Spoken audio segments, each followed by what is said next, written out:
There's more than one kind of yoga. That, as we've heard from Leslie, was Hatha yoga. I'm also joined by Mercedes Ngoh, who specialises in the Vinyasa flow yoga. Here's Mercedes. Yes. Now, Vinyasa flow. We're shifting parties here. We've got the Vinyasa. So that was Hatha yoga. Yeah. How does Vinyasa differ from Hatha? Well, all yoga is yoga. So this whole notion that there's styles that are better than another is really, just a notion. Yeah. Vinyasa flow yoga is a style. As you can see, it's a little more fluid. So this is more akin to sort of, it's almost choreography now. Well, it's a little bit, but it's actually a little more athletic and vigorous. It can be. There's teachers that teach it in a very slow, alignment-based way. The great thing about it is that it can be basically adapted to both the individual and the instructor. So if you want to do some sort of fun, arm balancing things like this, come down, you'll hurt yourself. That's very impressive.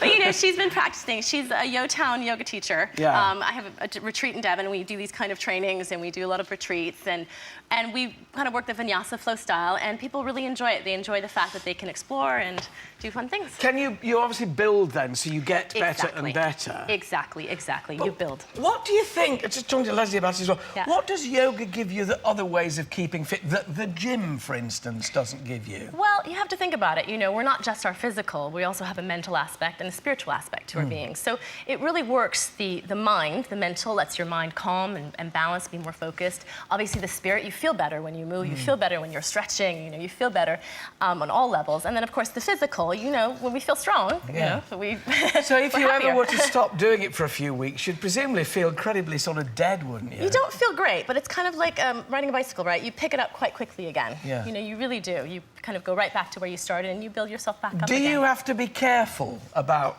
doing this? Don't suddenly rush into it and start putting your right foot behind your right ear.